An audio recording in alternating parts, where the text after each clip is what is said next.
दोस्तों, किसी ने सच कहा है, सोच बदलिए नजरिया बदल जाएगा। नजरिया बदला तो जिंदगी बदल जाएगी। मैं हूं आपकी दोस्त ज्योति। आपका स्वागत है मेरे चैनल एम्पावर द लाइफ में।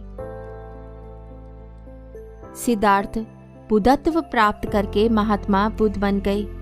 सत्य, अहिंसा और सहिष्णुता की प्रतिमूर्ति बुद्ध अपने कुछ शिष्यों के साथ एक गांव में पहुंचे।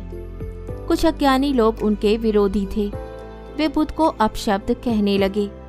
बुद्ध के शिष्यों को बहुत बुरा लगा, मगर बुद्ध ने उन्हें समझाया कि ये लोग तो केवल अपशब्द ही कह रहे हैं।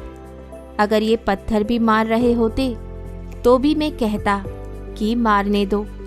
मैं जानता हूँ कि ये लोग कुछ कहना चाहते हैं, लेकिन मारे क्रोध के कह नहीं पा रहे। 10 साल पहले यदि यही लोग गाली देते तो मैं भी इन्हें गाली देता, लेकिन अब तो लेन देन से मुक्ति मिल चुकी है। क्रोध से अपशब्द निकलते हैं। यहाँ तो क्रोध भवन कब का ढह चुका है। अपशब्द कहने वाले बड़ी मुश्किल में पड़ गए।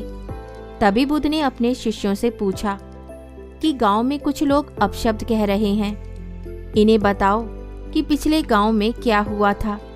शिष्यों ने बताया कि वहाँ के लोग फूल और मिठाइयाँ लेकर आए थे। बुद्ध ने पूछा कि फिर मैंने क्या किया था। शिष्यों ने बताया कि आपने सारे फूल और मिठाइयाँ यह कहकर वापस कर दी थी कि अब लेने वाला विदा हो चुका है, इन्हें वापस ले जाओ। आपने कहा था कि 10 साल पहले आते तो मैं सारे उपहार ले लेता। बुद्ध ने पूछा, फिर उन लोगों ने मिठाइयों का क्या किया होगा। शिष्यों ने बताया कि गांव में बंटवा दी होगी। इसी प्रकार ये लोग अपशब्दों के थाल सजाकर लाए हैं, लेकिन ये गलत आदमी के पास आ गए हैं। ये मुझसे क्रोध नहीं करवा सकते।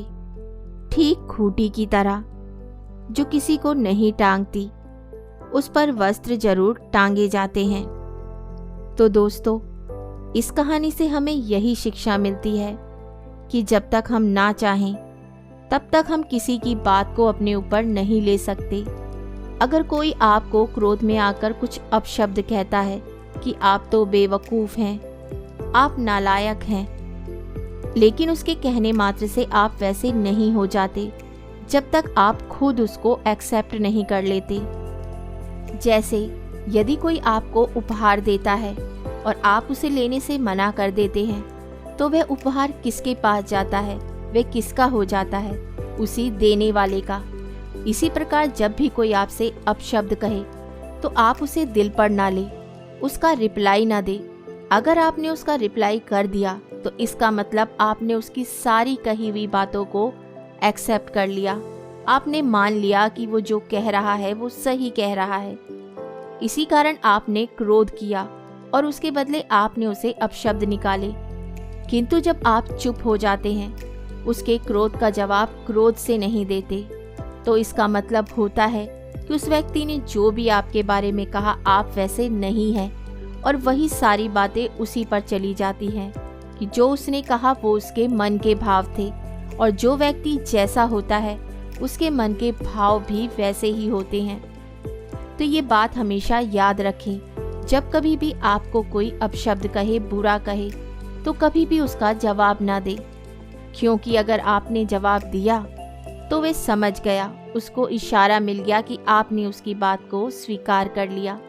किंतु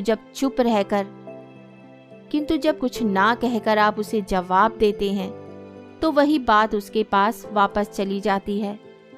तब वह सारे गलत शब्द जो उसने आपको कहे वो अपने आप को कहता है। उम्मीद करती हूँ आपको कहानी पसंद आई होगी। तो बहुत जल्द मिलती हूँ एक कहानी और नई सोच के साथ। तब तक हंसते रहिए, मुस्कुराते रहिए और अपना ख्याल रखिए।